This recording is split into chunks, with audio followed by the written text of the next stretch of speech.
Hey, little buddy. You want to hear the House of the Rising Sun?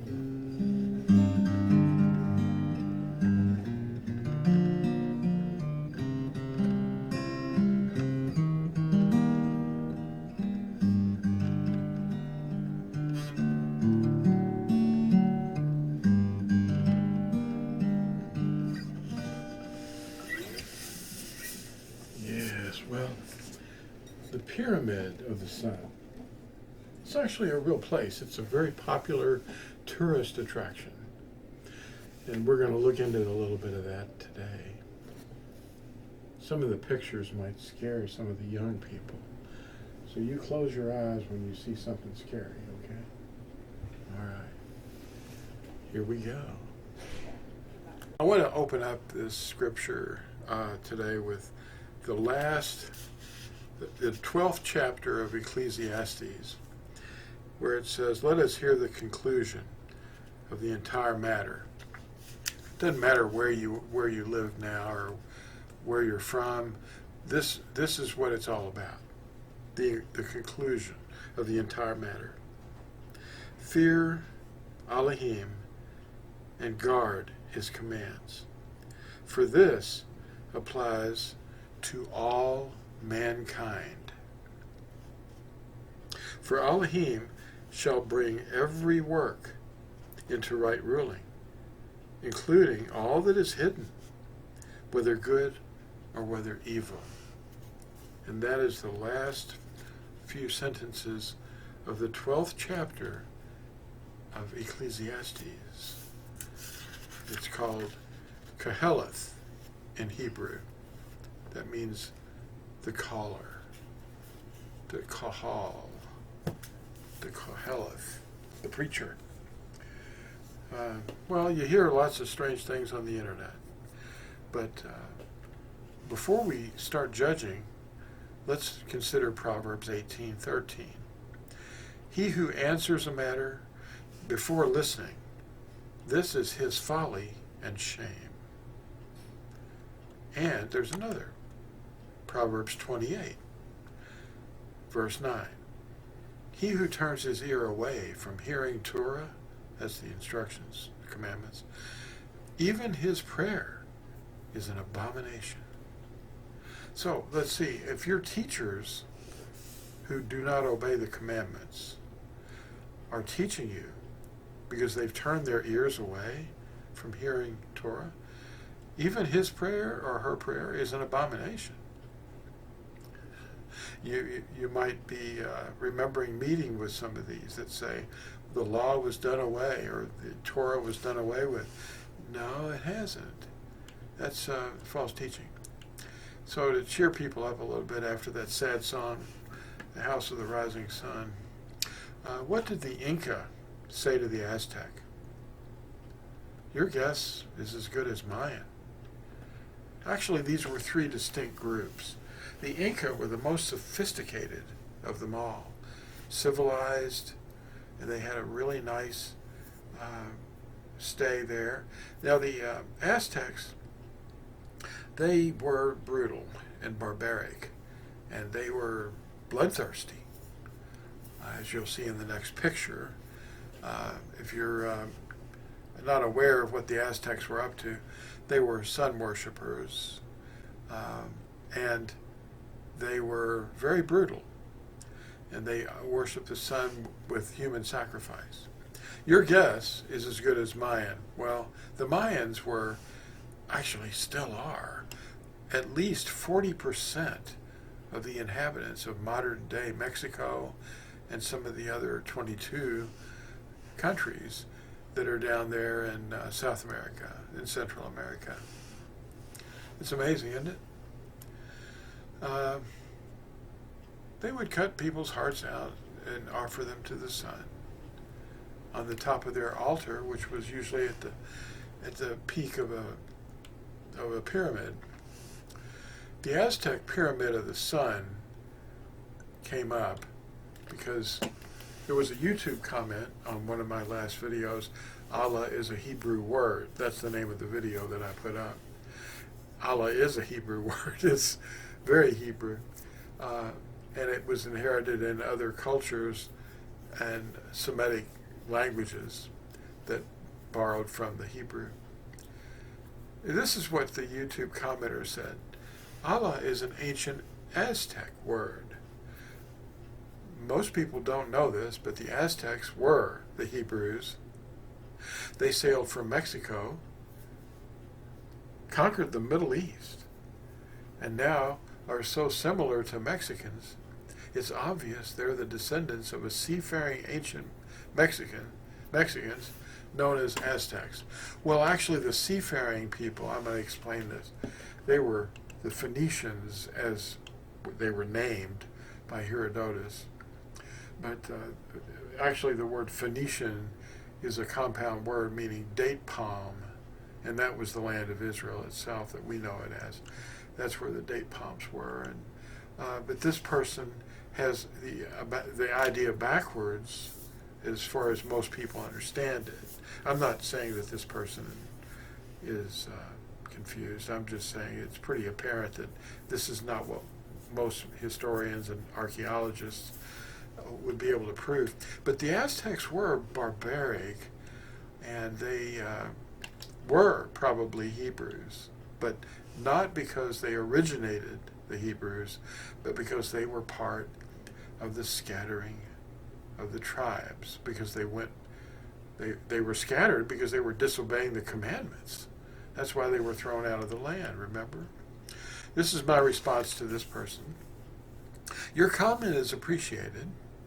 The view you describe certainly shows inclusion for all the scattered tribes, but as for the place of Eber's origin, the Aztecs would have first had to predate the Assyrians and the Babylonians and all the Chaldeans. We're not able to connect Abram and his father Terah coming out of Ur the Chaldeans very well if we assume the Aztecs were the origin of the descendants of Eber, the Iberim, or Hebrews. The sea peoples that were named Phoenicians by Herodotus, who lived in the 484 through 413 BCE period, in the 5th century BC. These were the inhabitants of the land of Yisharal. That's who the Phoenicians were.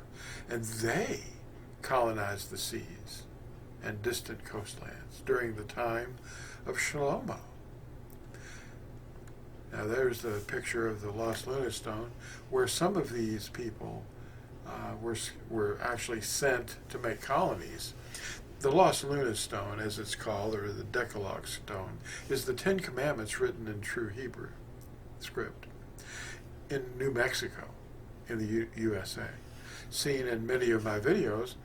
And this was a gate stone etched by one such colony sent by Shlomo about 3,000 years ago, during the days of King Shlomo. These tribes came to be known as Lakota, Cherokee, Navajo, Shoshone, Chippewa, Choctaw, etc. These are the native, what they call Americans. And it is my understanding that the Aztecs were another such colony, but they leaned away from obedience to Torah and preferred to worship the sun. And why is that? It's because, I'm going to show you. The famous Pyramid of the Sun, located on the east side of the Avenue of the Dead, about 50 kilometers from Mexico City, suggests these folks had a strong proclivity towards sun worship and human sacrifice. And here's a picture of it. This thing rivals the Great Pyramid, but it was built around 100 to 200 CE of the Common Era. So it's not really even it's not even 2,000 years old. Well, it's approaching 2,000 years old.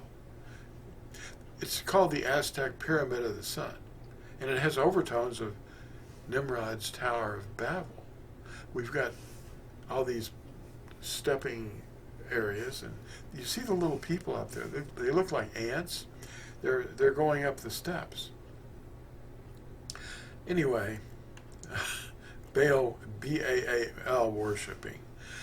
They were doing that. It's a bad habit, and it was common in the northern parts of the land of Yisharal, such as Tyre, Sidon, and Mount Carmel, where Eliyahu, they call Elijah, confronted the priests of Bel and Asherah.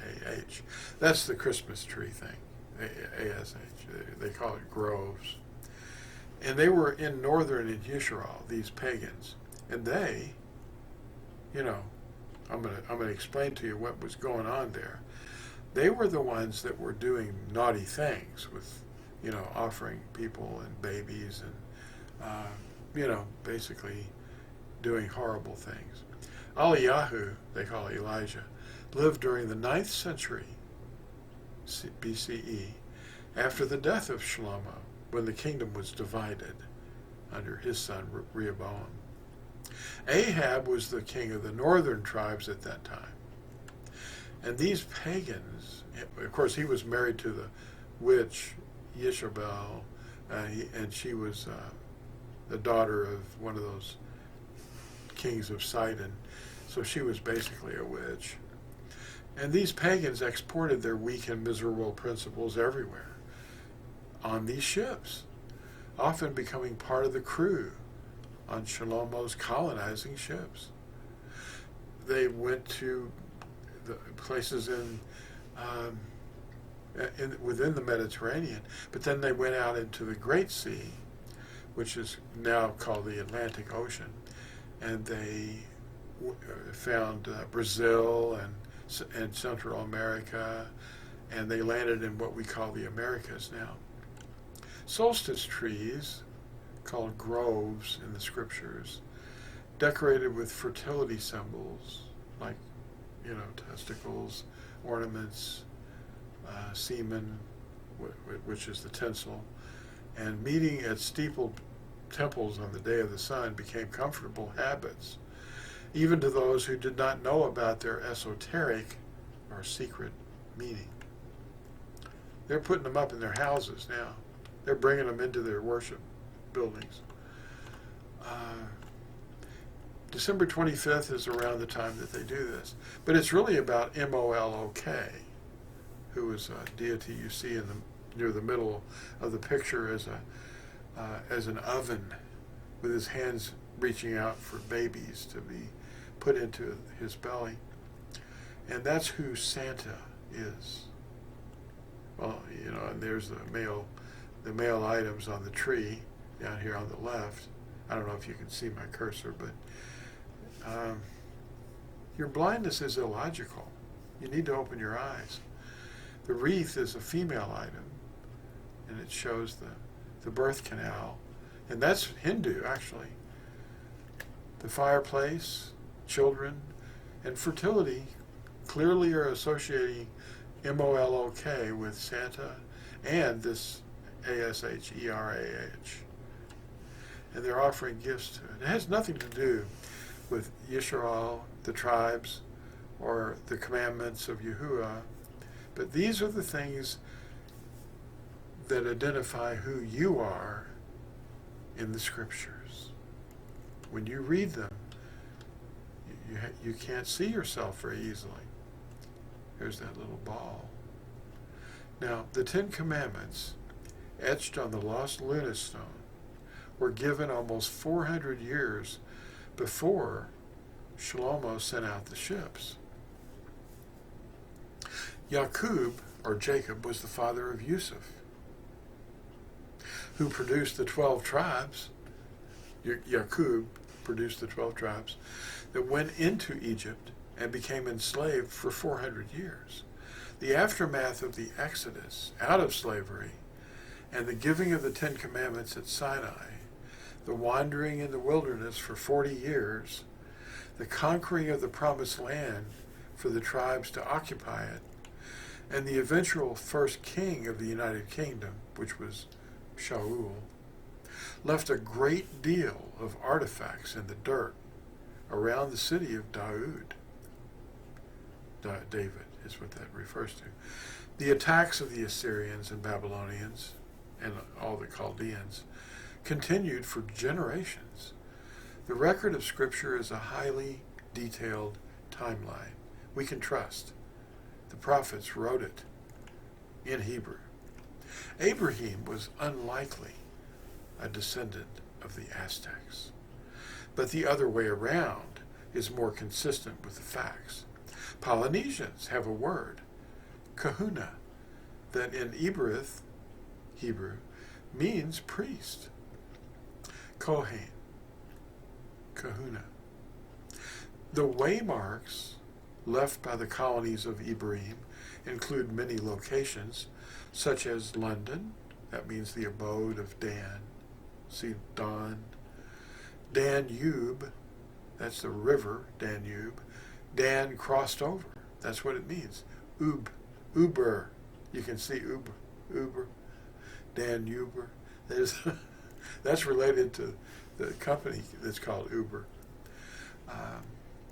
Hibernia, which is, a place that we know as Ireland. It's named after Eber. You see Iber in there? It's really Eber. Iberia is another place. Ibrahim, this area was colonized by Yisharal. The word Brazil is a word meaning iron in Eberith or Yehudith, and much more show the tribes of Yisharal have become the nations, as the name Abraham literally means, father of multitudes. Okay. Well, thanks for watching this, and we'll see you in the next exciting video. Bye.